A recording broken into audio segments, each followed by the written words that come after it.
네, 오늘은 일당백으로 한번 표를 외쳐보도록 하겠습니다.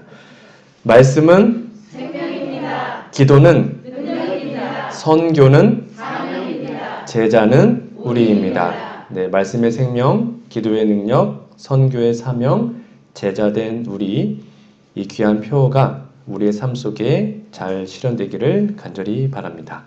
오늘 함께 나눌 말씀의 제목은 오락가락하는 구원의 확신이라는 제목으로 하나님 말씀을 함께 나눠보도록 하겠습니다. 여러분, 오늘 본문 말씀인 고린도후서 13장 5절에 보면 아주 중요한 말씀이 기록되어 있습니다. 너희가 믿음 안에 있는가? 너희 자신을 시험하고 너희 자신을 확증하라. 마치 이 말씀은 구원의 확신을 늘 가져야 된다라고 말하는 것 같아요. 예수께서 너희 안에 계신 줄을 너희가 스스로 알지 못하느냐, 즉 확증했냐 그 말이죠. 그렇지 않으면 너희는 버림받은 자니라. 과연 이 말씀이 어떤 의미인지를 오늘 설교를 통해서 함께 나눠보도록 하겠습니다. 제가 가는 교회마다 한 번씩 물어보는 게 있습니다. 학생들이나 아니면 청년들 또는 이제 어른들에게 인생에서 한 가지가 보장된다면 그것이 무엇이면 좋을까요? 그러니까 인생에서 딱 한 가지는 무조건 하나님께서 보장해 주겠다 하신다면 여러분들은 무엇을 원하시겠습니까? 네, 대부분의 사람들이 놀랍게도 어린 아이들도요, 학생들도 구원이요, 영생이요 이런 얘기를 하더라고요. 물론 때로 어떤 사람들은 돈, 성공 이렇게 대답하는 사람들도 봤지만 대부분의 사람들은 생명, 구원, 영생 그것을 원하는 것을 보게 되었습니다. 물론 저도 그렇습니다. 인생에서 한 가지가 보장된다면 구원, 영생만큼 중요한 게 어디 있겠습니까? 저는 모태신앙입니다. 그리고 중고등학교를 한국삼육을 다녔습니다. 재림교회 안에서 자라났기 때문에 예수님의 재림을 어렸을 때부터 배웠고 지진 난다 하면 예수님 오신다, 하면 예수님 오신다 이렇게 늘 배우면서 자랐습니다. 근데 아직까지 안 오셨어요? 근데 솔직히 저는 어렸을 때부터 모태신앙이었지만 예수님의 재림 때에 구원받을 수 있을까? 그런 좀 확신은 없이 살았습니다. 저 나름 모범학생이었습니다. 중고등학교 때 사고도 한 번도 안 치고 또 모범생이라는 말도 많이 듣고 고등학교 때는 종교부서 A와 회장도 하고 물보라도 하고 별거 다 했습니다. 그래서 나름 신앙적이라고 생각했었고 고3 때는 친구들이나 담임 선생님들이나 다 너 신학과 가라 라고 말할 정도로 나름 잘 살았는데 나는 구원은 택도 없다 라고 생각했어요. 그 어린 나이에도 나는 구원받기는 글렀어 라고 생각하며 살았었습니다. 그렇게 살다가 제가 지금까지 정말 잊혀지지 않는 순간이 있는데 나 구원받을 수 있을 것 같은데? 라고 느꼈던 순간이 있었습니다. 바로 고3 때였는데요. 고3 수능 30일 전에 이번에 우리 강사 목사로 오시는 박성하 목사님께서 한국사는 고등학교에 예언 전도회를 하러 오셨습니다. 근데 이제 지역교회 전도회를 한삼 강당이 넓으니까 빌려서 한 거예요. 근데 그때 제목이 예언 전도회였어요. 사막에 샘이 넘쳐 흐르리라. 이제 수능 30일 전입니다. 공부해야 되잖아요. 근데 너무 가고 싶은 거예요. 그래서 선생님한테 찾아갔습니다. 선생님, 이때가 이제 저녁 7시 반이니까 야간 자율학습, 소위 말하는 야자 시간을 빼고 가야 되는 거예요. 수능 한 달 전에 가서 선생님 저는 꼭 가고 싶습니다. 제가 이거 말씀 1시간 반 듣고 오면 제가 원래 10시에 끝났거든요. 야자가 12시까지 혼자 남아서 내가 양심적으로 공부할 테니까 가게 해주세요. 그랬더니 선생님이 되게 당황하시면서 고3 30일 남았는데 그래 그럼 가서 말씀 들어라 해서 허락을 받고 제가 30일 전에 야자를 땡땡이 치고 가서 말씀을 들었습니다. 정말 좋았습니다. 은혜 말씀을 막 듣다가 이제 금요일 날 목사님께서 십자가에 대한 설교를 하시고 십자가의 그 강도 말씀하시면서 예수님의 복음을 받아들여라 라고 호소했을 때 제 마음속에 확 와닿는 게 있었어요. 그때 내가 눈물을 처음으로 펑펑 흘리면서 야, 나 이제 말씀대로 예수님 위해서 살아야겠다 하고 결심을 했습니다. 이때 제가 처음으로 회심을 경험하게 됩니다. 그래서 진짜 행복했습니다. 곧 죽어도 여한이 없었습니다. 진짜 뭐 콧노래가 저절로 나오고 너무 기쁘고 행복하고 그렇게 한동안 살았습니다. 여러분 근데 그런 마음이 정말 계속 갔을까요? 다 아시네요? 막 엄청 막 뜨겁고 막 행복했는데 그런 경험이 그 느낌이 얼마 가지 않았어요. 마치 88 열차처럼 오르락 내리락 오르락 내리락 했던 경험을 하게 됐습니다. 여러분 혹시 88 열차 타보셨나요? 타보면 내려갔다가 올라갔다를 반복합니다. 물론 저도 그때 그렇게 뜨겁게 회심을 경험하고 하나님께 내 삶을 바쳐야지라고 했지만 또 어떤 때는 불안하고 또 낙담이 오고 나 진짜 구원받을 수 있을까? 또 어떤 때는 구원받을 수 있어. 뭐 그렇게 왔다 갔다 했던 경험이 있었습니다.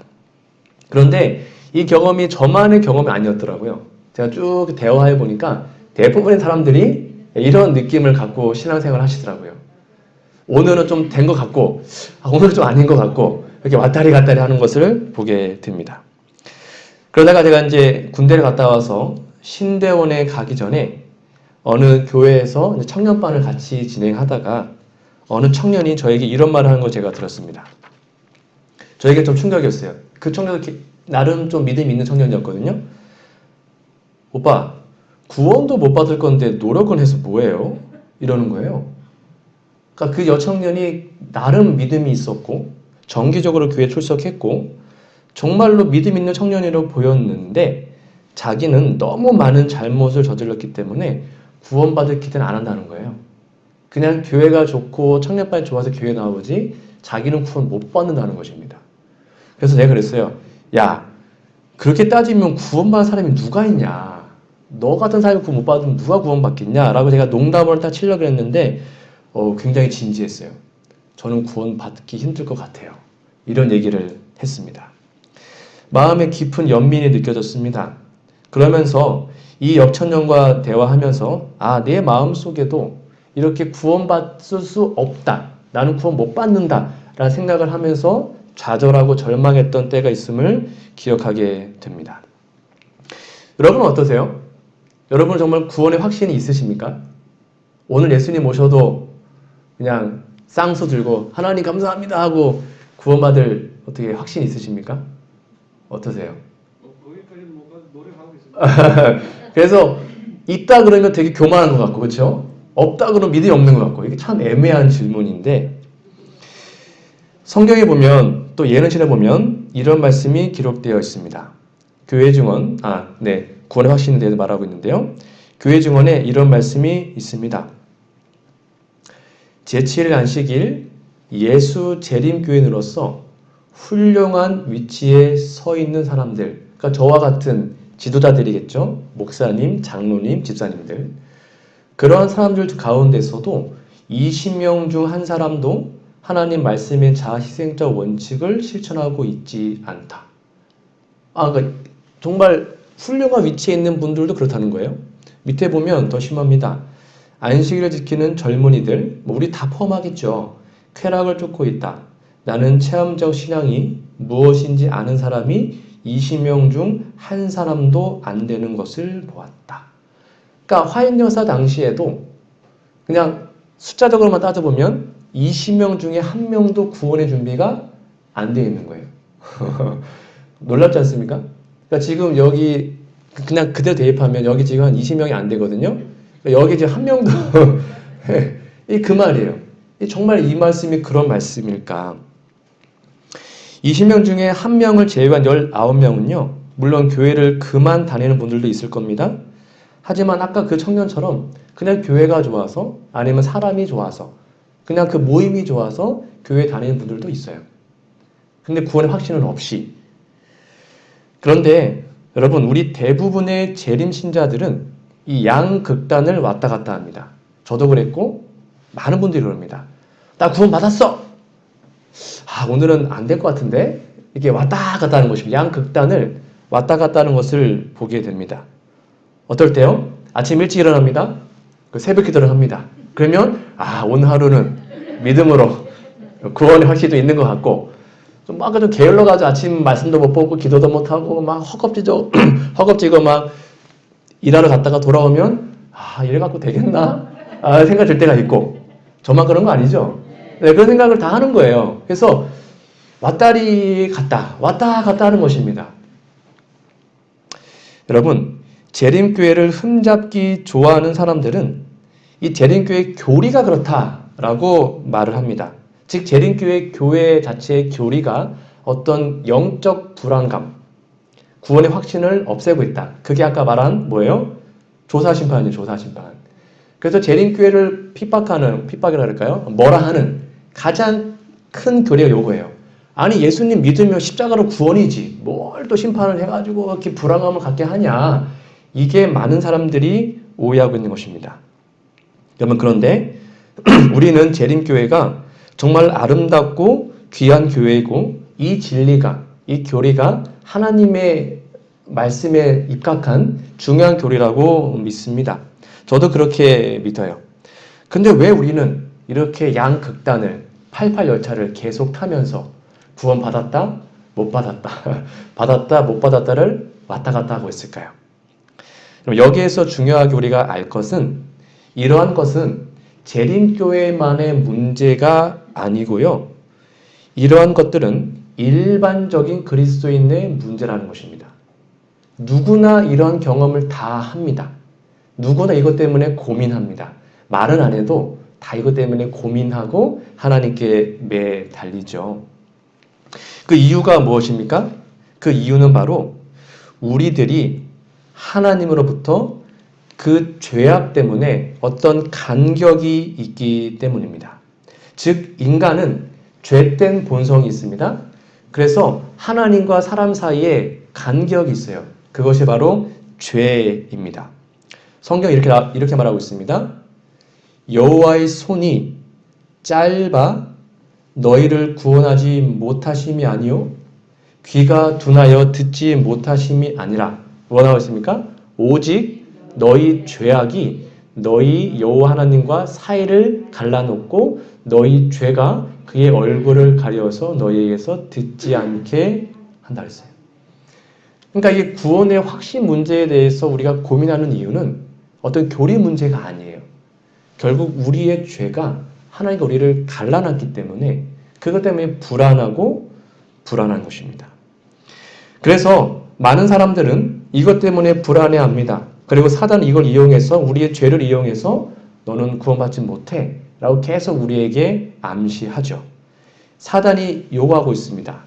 너희 대적 마귀가 우는 사자같이 두루 다니며 삼킬 자를 찾나니 너희는 믿음을 굳게 하여 저를 대적하라. 조금만 틈만 보이면 우리를 삼켜서 우리가 구원받지 못하게 하는 게 사단의 모습인 것입니다. 여러분, 우리가 기억해야 될 것은 이겁니다. 예수님께서는 십자가에서 이미 우리의 모든 죄를 용서하셨습니다. 아까 그 넓은 그 우덩이 간격을 무엇으로요? 십자가로 이어놓으신 겁니다. 이제 우리는 십자가를 통해서 하나님과 하나 될 수 있고 하나님께로 나아갈 수 있습니다. 십자가의 죄는 과거의 죄만 말하는 것이 아닙니다. 과거와 현재와 미래의 죄까지도 이미 다 용서해 놓으셨습니다. 그러니까 우리가 예수님을 포기하지 않는 한 절대로 예수님은 우리를 포기하지 않으세요. 그것을 믿을 때 우리는 그 구원의 확신에서 해방될 수 있는 것입니다. 예수님의 십자가의 사랑을 진정으로 받아들이시기 바랍니다. 아직도 두렵거나 또는 낙담이 있거나 절망이 있거나 아니면 무엇인가 의심이 든다면 이 귀한 예수님의 십자가를 통해서 우리는 하나님께로 갈 수 있음을 다시 한번 믿으시면 좋겠습니다. 우리가 생각을 전환하는 하나의 질문을 다시 한번 드려보도록 하겠습니다.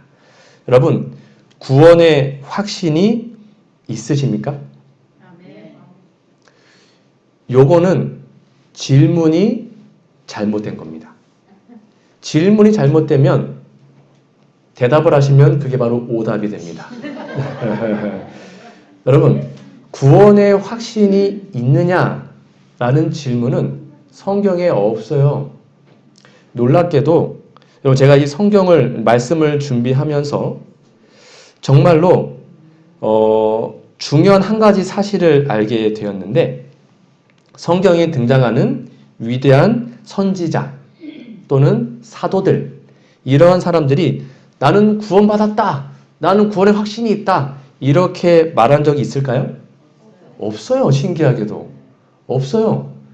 베드로나 사도바 이런 사람들도 내가 표대를 향하여 지금 나아가고 있지, 나는 지금 확실히 구원받았다라고 말한 적이 한 번도 없어요. 여러분, 신기하지 않습니까? 왜 그들은 그렇게 했을까요? 정말 믿음의 대장부들이었는데, 믿음의 절정이었는데, 우리가 감히 따라갈 수 없는 그런 믿음의 사람들이었는데 왜 그들은 그렇게 얘기했을까요? 그들도 하나님과의 관계에서 불안했기 때문에 그랬을까요? 아닙니다. 하나님과 관계가 그들은 다 회복된 상태였습니다. 그럼에도 불구하고 나 구원 받았나 안 받았는가가 그들의 관심이 아니었어요. 이게 되게 중요한 포인트인데요. 관심이 달랐다는 것입니다. 선지자들이나 사도들은 다른 곳에 초점을 두었습니다. 요한일서 5장 13절을 좀 보도록 하겠습니다. 요한일서 5장 13절에 보면 앞에 있습니다. 내가 하나님의 아들의 이름을 믿는 너희에게 이 글을 쓰는 것은 너희로 하여금 너희에게 영생이 있음을 알게 하려 함이라. 이 성경 구절은 문맥상으로 볼 때 여러분, 구원의 확신은 그 자체를, 다시요, 잘 들으세요. 구원의 확신은 그 자체를 목적으로 하는 사람보다는 우리를 향한 하나님의 사랑, 하나님의 용서, 그 다음에 그런 것들을 초점을 맞출 때에 구원의 확신은 부가적으로 온다는 사실을 기억해야 하는 것입니다. 여러분, 구원의 확신은 그 자체를 목적으로 하는 사람보다는, 앞에 잘 보세요, 우리를 향한 하나님의 사랑과 그에 대한 응답으로 순종과 봉사를 통해 그분과 다른 사람들을 사랑하는 데 초점을 맞추는 사람들에게 이르러 오는 것입니다. 이게 어떤 거냐면, 즉 구원의 확신은 행복과도 같습니다. 여러분, 행복이 우리의 삶의 목적이 아닙니다. 행복은 열매입니다. 뭔가 우리가 열심히 일을 하다 보면 행복할 수 있고요. 가정을 잘 꾸리다 보면 행복할 수 있어요. 그러니까 우리가 뭔가 다양한 일을 할 수 있단 말이에요. 다양한 상황에서 그것이 잘 맞아지면 행복감이 자연스럽게 옵니다. 그렇죠? 행복하기 위해서 사는 것이 아니라 그냥 우리가 열심히 살다 보면 행복하는 것이 오는 거예요. 마찬가지로 우리가 인생에서 구원받아야지 라는 것이 아니라 그것은 결과이고요. 다른 목적, 하나님의 사랑과 봉사와 뭐 그런 것들의 목적을 갖고 살다 보면 구원의 확신은 자연스럽게 오는 것입니다. 그래서 예수님께서도 요한복음 17장 3절에 영생 이렇게 말하고 있습니다. 함께 읽어볼까요? 영생, 시작. 유일하신 참 하나님과 그가 보내신 자 예수 그리스도를 아는 것이다 라고 성경은 말합니다. 즉 영생은 구원 그 자체가 목적이 아니라 누굴요? 예수님을 아는 게 목적이에요. 예수님을 만나고 그분을 경험하게 되고 그렇게 되면 영생은 자연스럽게 따라오는 것입니다. 그것이 우리가 이해해야 하는 가장 중요한 포인트라는 것이죠. 근데 이와는 반대로 성경에서요, 아주 자신만만하게 나 구원받았어, 나 구원의 확신이 있어 라고 말했던 사람들이 있습니다. 누군지 아세요? 바리새인들이었어요. 나는 아브라함의 자손이야. 나는 구원받았거든? 늘 이러고 다녔어요. 이 사람들은. 자신은 구원받았다라고, 아브라함의 자손이니까 하늘나라에 자리가 있다라고 말하고 다녔습니다. 여러분, 그런데 이 사람은 어떻게 했습니까? 결국 예수님을 죽였어요. 구원의 확신이 정말로 출중했는데 예수님을 잡아 죽이는 일을 했던 사람들이었습니다. 그래서 예수님께서는 이렇게 자신의 구원을 확신했던 이 사람들에게 경고의 말씀을 말한 것입니다. 내가 너희를 도무지 알지 못하노니 불법을 행하는 자들아 내게서 떠나가라. 나 아브라함 자손인데요? 저 구원의 확신이 있는데요? 나 너 모른다니까? 이렇게 말씀했어요. 여러분 마태복음 이런 말씀이 있습니다. 나더러 주여 주여 하는 자마다 천국에 다 들어갈 것이 아니요 다만 하늘에 계신 내 아버지의 뜻대로 행하는 자라야 들어가리라. 그날에 많은 사람이 나더러 이르되 주여 주여 우리가 주의 이름으로 선지자 노릇하며 주의 이름으로 귀신을 쫓아내며 주의 이름으로 많은 권능을 행치 아니하였나이까 하리니 그때 내가 너희에게 밝히 말하되 내가 너희를 도무지 알지 못하니 불법을 행하는 자들아 내게서 떠나가라 하리라. 여기에 그 말이에요. 주여 주여 저는 주님을 만났고 이거 다 했고요. 저 확신이 있는데요. 나도 모른다니까. 이렇게 말한다는 것입니다. 그러니까 그것 자체를 목적으로 삶으면 절대로 안 되는 것입니다. 여러분 예수님도요. 3년 반 동안 공생애 하시면서 나 구원받았다 라고 말씀하고 다니시지 않으셨습니다. 그리고 또 다른 사람들에게 너 구원에 확신 있느냐? 라고 물어보지도 않으셨습니다. 그저 아버지의 사랑에 초점을 맞추셨고 그렇게 봉사하시면서 그분의 사랑을 나눠주신 것입니다. 그것이 바로 예수님의 사역입니다. 그러니까 여러분 구원의 어떤 확신, 그 느낌을 얻기 위해서 헛되게 노력하지 마십시오. 신앙은 느낌이 아니에요. 성화는 느낌이 아닙니다. 성화가 가슴이 늘 뜨겁고 그것이 아니에요. 느낌을 의지하면 절대로 안 됩니다.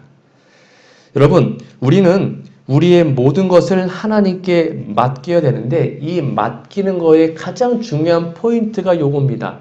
무엇까지도요? 구원 문제까지도. 여러분 구원까지도 맡기는 게 진짜예요. 이게 되게 중요합니다. 오늘 제가 말씀드린 거에 가장 중요한 핵심인데 나의 구원 여부, 내가 구원받는가? 구원받지 못하는가? 그것까지도 맡기는 게 진짜 믿음이에요. 이게 구원의 핵심입니다. 제가 이 말씀을 좀 드려보도록 하겠습니다. 나의 구원은 전적으로 하나님의 뜻이라는 것입니다. 제가 이 사실을 깨닫고 이 구원의 확신 문제에 대해서 해방을 얻었습니다. 다시는 이 구원의 확신, 이 느낌을 찾기 위해서 노력하지 말아야겠다. 그것을 깨닫고 난 다음에 정말 마음의 편안함을 느끼게 되었습니다. 그래서 그 다음부터는 구원의 확신 문제 때문에 고민하지 않고 어떻게 하면 하나님을 위해서 봉사할까? 어떻게 하면 남을 위해서 봉사할까? 그것에 초점을 맞추고 살아가게 되었습니다. 여러분, 철로 역정이라는 책이 있습니다. 혹시 아시나요? 이 존 버니언이라는 사람이 쓴 책인데 이게 바로 천국을 향해 가는 순례자들을 우리들의 삶의 모습을 소설로 만든 책입니다. 정말 좋은 책인데 이 사람도 그리스도인이었습니다. 근데 늘 마음에 불안한 것입니다. 예수님을 믿는데 수십 년 믿었는데 늘 불안하고 마음에 확신이 없었어요. 그렇게 살다가 성경을 읽고 기도했다는 그 이유만으로 감옥에 수감됩니다. 진짜 수감이 돼요. 그래서 감옥에 수감돼서 그렇게 절망 중에 우울 중에 있다가 이제는 내 구원과 상관없이 하나님 나를 구원해 주시던 구원해 주시지 않던 그거 상관없이 내 모든 것을 주님께 드리고 온전히 따르겠다라고 결심을 하자 모든 마음의 짐이 해결되고 철로 역정이라는 놀라운 책을 그 감옥에서 쓰게 되었습니다. 이것이 되게 중요한 것인데요. 여러분, 우리는 우리의 구원과 상관없이 예수님을 섬겨야 합니다. 이게 정말 중요합니다. 우리의 구원과 상관없이 예수님을 믿어야 합니다. 여러분, 절대로 그런 일이 있으면 안 되겠지만 예수님 혹시 우리를 구원해 주지 않을지라도 예수님을 끝까지 따르는 마음이 있어야 된다는 거예요. 이것이 구원받은 사람들의 핵심입니다. 자, 그럼 질문 드려볼까요? 여러분, 예수님의 나를 구원해 주시기 때문에 예수님을 사랑하십니까? 아니면 나의 구원과 상관없이 예수님을 섬기십니까? 어떠신 것 같아요? 만약 예수님이 여러분 구원 안 해주시면 다음 주부터 교회 안 나오실 건가요? 어떠세요? 구원이 목적이세요? 아니면 예수님과 함께하는 게 목적이세요? 이거 되게 중요한 질문이에요. 근데 아이러니컬하게도 구원의 목적이 아니라 예수님 그분 자체가 좋아야 구원은 덤으로 온다니까요. 근데 그게 아니라 예수님은 뭐 잘 모르겠는데 그냥 하늘 가고 싶다는 그 목적이 있으면 하늘 못 간다니까요. 이게 그 말이에요. 우리가 하늘에 왜 가는 겁니까? 거기 누가 있기 때문이에요? 예수님이 있기 때문이거든요. 근데 그 하늘 자체가 좋으면 안 돼요. 예수님이 있기 때문이에요. 그래서 나를 구원해 주시기 때문에 예수님 사랑하는 것이 아니라 그렇지 않을지라도 사랑하는 마음이 있을 때 그게 진짜라니까요. 그렇게 진짜 마음이 들 때 구원은 우리에게 덤으로 오는 것입니다. 이것을 여러분 꼭 기억하시기 바랍니다. 예수님이 나를 구원해 주기를 진심으로 바라지만 그렇게 아니하실지라도 혹시 나를 구원해 주시지 않을지라도 내 모든 문제를 하나님께 맡기겠다. 나의 구원까지도 하나님께 맡기겠다고 진심으로 마음의 결심이 될 때 구원이 찾아오는 거예요. 이것이 바로 구원의 핵심입니다. 아, 이거 너무한 게 아니고요. 모세도 그랬고 예수님도 그랬어요. 찾아볼게요. 모세입니다. 자신의 구원 여부와 상관없이 예수님을 따랐던 사람이 모세였는데 여러분 아실 겁니다. 시내산에서 백성들이 우상 숭배했습니다. 그렇죠? 그때 하나님 뭐라 했어요? 내가 이 백성 다 멸망시키고 너로 새 민족 만들어줄게. 그때 모세가 뭐라 했습니까? 아, 하나님 그렇게 하시죠. 저는 구원 받았으니까 괜찮습니다. 이렇게 말하지 않았어요. 하나님, 그럴 거면 제 이름을 생명책에서 지워주세요. 저 구원 못 받아도 하나님 뜻대로 살 건데 내 구원 여부와 상관없이 하나님의 뜻에 순종할 건데 이게 그 말이었어요. 그래서 그 자신의 구원 여부와 상관없이 하나님의 뜻대로 순종했기 때문에 모세의 그 귀한 중보의 기도를 들으시고 하나님은 모세도 살리시고 백성도 구원하신 겁니다. 이게 바로 핵심이에요. 보세요. 부자선지자 326페이지입니다. 모세는 죄인의 운명이 얼마나 무서운지 잘 알고 있었다. 그러나 만일 여호와께서 이스라엘 백성을 거절하신다면 그는 자기 이름도 그들의 것과 같이 지워지기를 바랬다. 그러니까 구원과 상관없이 따른 거예요, 하나님을. 그는 그처럼 은혜롭게 해방된 백성에게 하나님의 심판이 이르는 것을 참아볼 수 없었다. 이스라엘을 위한 모세의 중보는 죄인들을 위한 그리스도의 중보를 설명해 준다. 다시요. 구원 여부와 상관없이 하나님의 뜻대로 순종했을 때의 구원을 받는 거예요. 그게 바로 모세였고 그 다음에 이 모세의 모습이 바로 예수님의 모습이었습니다. 그럼 예수님 모습을 좀 살펴보도록 하겠습니다. 예수님 우리를 위해서 십자가에 달려서 엄청난 고통을 당하셨죠. 그래서 많은 사람들이 오해합니다. 어차피 3일 뒤에 부활할 건데 뭐 이렇게 피땀 흘리면서 기도하셨냐. 이 잔을 내게서 옮겨달라고 기도했냐. 그렇지 않습니다. 예수님의 기도가 이렇게 나와 있습니다. 아바 아버지여 아버지께는 모든 것이 가능하오니 이 잔을 내게서 옮기시옵소서. 그러나 나의 원대로 마옵시고 아버지의 원대로 하옵소서. 이게 무슨 말이에요? 내가 지금 죽고 사는 문제는 하나님의 뜻이니 그거 상관없이 하나님께 순종하겠습니다. 그 말이에요. 여러분 예수님이 돌아가실 때 그 마음가짐이 이거였습니다. 제가 이 얘기는 한번 했습니다. 이거 상상해 보세요. 구주께서는 무덤의 문을 꿰뚫어 보실 수 없었다. 그분이 정복자로서 무덤에서 나오리라는 희망이 주어지지 않았고 아버지께서 자기의 희생을 감납하셨다는 말도 그분에게 들려오지 않았다. 하나님께서는 죄를 심히 미워하시기 때문에 그분은 자기가 하나님과 영원히 분리되지는 않을까 두려워하였다. 무슨 말이에요? 예수님은 자신의 영원한 죽음, 즉 3일 뒤에 하나님이 자신을 부활시키지 않을지라도 혹시라도 않을지라도 그거 각오하고 죽었다는 거예요. 그러니까 구원이 여부와 상관없었습니다. 그리스도께서는 범죄한 인류를 위하여 자비가 더 이상 탄원되지 않게 될 때에 죄인이 느끼게 될 고민을 느끼셨다. 그분이 마신 잔을 그처럼 쓰게 하고 하나님의 아들의 심장을 파열시킨 것은 인류의 대속자인 그분에게 아버지의 진노가 쏟아지게 만든 죄에 대한 의식이었다. 그럼 이게 무슨 말씀인지 아십니까? 이게 정말로 놀라운 것입니다. 이게 예수님의 마음이었어요.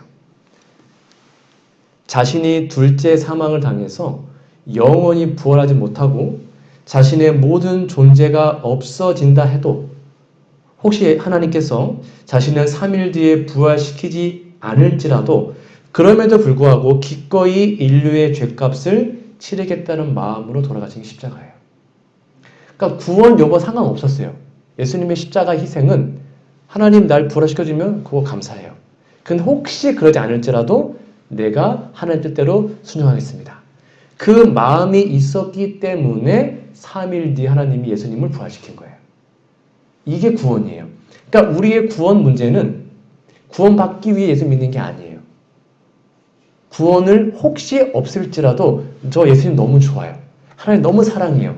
그 마음이 진심으로 마음에 들어올 때 구원은 선물로 주시는 거예요. 이상하게 높죠? 그것이 바로 하나님께서 예수님께서 가셨던 길인 것입니다. 그러니 이제 우리는 어떻게 생활해야 할까요? 예수님의 이러한 사랑을 우리는 어떻게 이해하고 믿어야 할까요? 어떻게 예수님이 이러한 믿음으로 살 수 있었을까요?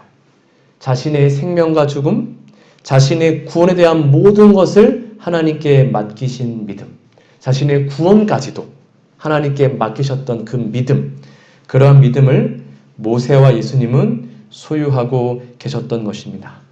그러한 믿음이 우리 안에 있기를 간절히 바랍니다.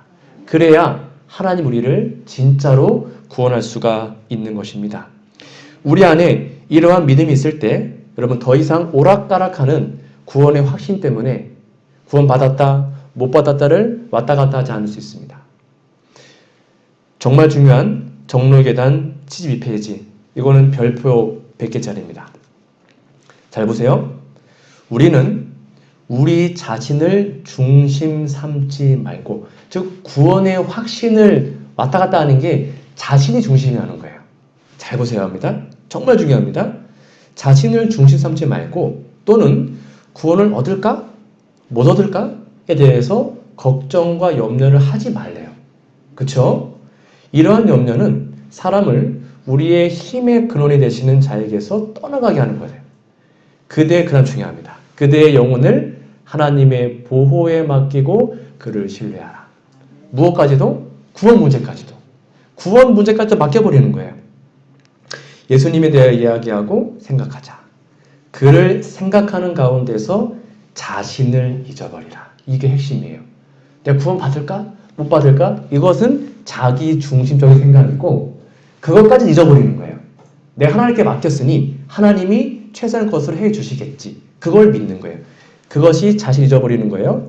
모든 의혹을 버리고 공포심을 없이 하여 버리라. 하나님을 의지하라. 그는 그대가 즉 우리가 맡긴 것 그게 뭐예요? 구원 문제예요. 우리가 구원을 그분께 맡기잖아요. 그러면 그것을 보호할 수가 있어요. 사단의 어떠한 이런 것도 하나님은 보호할 수 있어요. 우리가 그분께 맡기면. 근데 구원 문제를 맡기지 않고 구원 받았나? 못 받았나? 맨날 그렇게 고민하면 결국 사단에게 정복당해서 망하는 거예요. 근데 구원 문제까지 맡겨버리면 하나님이 보호해 주시는 겁니다. 그대가 자신을 그의 손에 맡기면 그는 그대로 하여금 사랑하신 자로 말미암아 이기고도 남음이 있게 하시리라. 아멘. 그러니까 더 이상 어떤 느낌, 어떤 구원의 확신, 그 느낌을 찾기 위해서 고민하지 마십시오. 내 자신의 모든 문제를 구원까지도 하나님께 맡기세요. 하나님께서 우리를 구원해 주십니다. 혹시 그렇지 않을지라도 그분을 선택하고 믿으십시오. 그러면 하나님 우리를 끝까지 책임지시고 우리를 이기고도 남음이 있게 한다고 약속하셨기 때문입니다. 그것이 바로 구원의 핵심이에요. 한 이야기만 하고 오늘 말씀 마치도록 하겠습니다. 미국에 한 목사님이 계셨는데요. 미국은 이제 캠핑 문화가 좀 발달되어 있잖아요. 그래서 이제 이 목사님이 자녀가 셋이었대요. 3명의 자녀와 함께 이제 캠핑을 하기 위해서 갔다고 합니다. 목사님은 막내랑 이제 한 텐트에서 잠을 자고 둘째와 셋째는 약 한 18m 정도 떨어진 곳에서 텐트를 치고 잠을 잤다고 합니다. 근데 미국 알다시피 야생동물이 많잖아요. 때로는 곰도 나오고 막 이러니까 갑자기 둘째, 셋째 아들내미가 자던 텐트에서 비명소리가 들리는 거예요. 그 목사님이 깜짝 놀래가지고 후라시를 들고 그 텐트에 가봤습니다. 그러니까 악몽을 꿨나 봐요. 그러면 절 좀 잘 봐주세요. 후라시를 들고 텐트를 열고 그 아들의 얼굴을 이렇게 비치니까 그 아들은 아빠를 봐요, 못 봐요? 못 보는 거예요. 그러니까 아버지는 아들 보니까 얼굴이 막 버글버글 떨고 있는 거예요. 이렇게 비치고 있으니까. 근데 아들은 아빠가 안 보이는 거예요. 그래서 아빠야 아빠 해서 아빠를 못 보고 있으니까 이 아빠 목사님은 어떻게 하십니까? 후라시를 자기 얼굴 다 비쳤대요. 아빠 왔다. 그러니까 이 아이가 그때 이제 잠결이었나 봐요. 잠결에 아빠네 하고는 3초 앉아서 바로 잠들었대요. 그리고 그 다음날 아침 일어나서 야 어제 너 왜 악몽 꿨냐? 그 아이가 그걸 까먹어요. 기억을 못하는 거예요. 잠결에 본 거니까. 근데 잠결에도 아빠네 하고 아빠 얼굴을 보고는 그 믿음과 신뢰감 때문에 그냥 3초 만에 잠들었던 그 모습이 이 목사님 마음속에 탁 박힌 거예요. 이 아이는 그 악몽 중에도 누구 얼굴을 보고? 아빠 얼굴 보고 아빠가 왔네? 그럼 나를 보호해 주겠네? 나와 함께 하겠네? 걱정 안 해도 되겠네? 하고는 그 순간 잠들어 버린 거예요. 이것이 바로 우리가 믿어야 되는 하나님에 대한 마음인 것입니다. 아빠네. 그러니까 여러분의 모습을 보면 우리는 구원 확신 절대 없어요. 아무리 보십시오.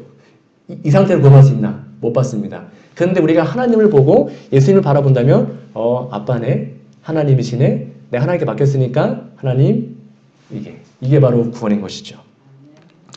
너희 중에 누가 아들이 떡을 달라 하면 돌을 주며 생선을 달라 하면 뱀을 줄 사람이 있겠느냐? 너희가 악한 자라도 좋은 것으로 자식에게 줄 알거든. 하물며 하늘에 계신 너희 아버지께서 구하는 자에게 좋은 것으로 주시지 않겠느냐? 이렇게 아름다운 구원의 선물을 하나님이 주겠다고 약속하셨으니 그 약속을 믿으심으로 어떤 느낌을 의존하는 것이 아니라 하나님의 사랑과 그분의 말씀을 의존하시는 우리 모두가 되기를 간절히 바랍니다. 구해종은 6권에 이런 말씀이 있습니다. 그리스도께서 가장 사랑하시던 주제는 하나님 아버지의 풍성과 충만한 사랑이었다. 구원의 확신이 아니었습니다. 하나님에 대한 이 지식은 사람에게 주신 그리스도의 선물이었다. 또한 이 선물을 그분의 백성들에게 위탁하시어 세상에 보급되도록 하셨다. 그러니까 하나님의 자녀에 대한 이런 놀라운 사랑을 여러분 다시 한번 기억하시고 혹시 마음에 의심이 들거나 걱정이 들거나 낙담이 되거나 그런 어려움이 있을 때 하나님의 사랑과 그분의 품성을 기억하시면서 힘과 용기 얻게 되기를 간절히 바랍니다. 아직도 우리의 해결되지 않은 죄 때문에 고민하고 있다면 여러분 하나님께로 다 맡기시고 여러분의 모든 구원 문제를 하나님께 다 맡기시기 바랍니다. 나의 구원은 하나님의 전적인 주권입니다. 그러니 이제 더 이상 그것 때문에 고민하지 마십시오. 그저 하나님을 바라보시고 하나님과 교제하시고 하나님 그분이 너무 좋아야 합니다. 구원과 상관없이 예수님이 그냥 좋아야 합니다. 그분을 너무 사랑해야 합니다. 그러면 그 구원은 우리에게 덤으로 온다는 사실을 다시 한번 기억하시고 자신의 영생과 구원까지도 아버지 하나님께 맡기고 그분의 사랑을 해서 진정한 안심과 평강을 누리는 우리 모두가 되기를 간절히 바라며 오늘 말씀을 마치도록 하겠습니다.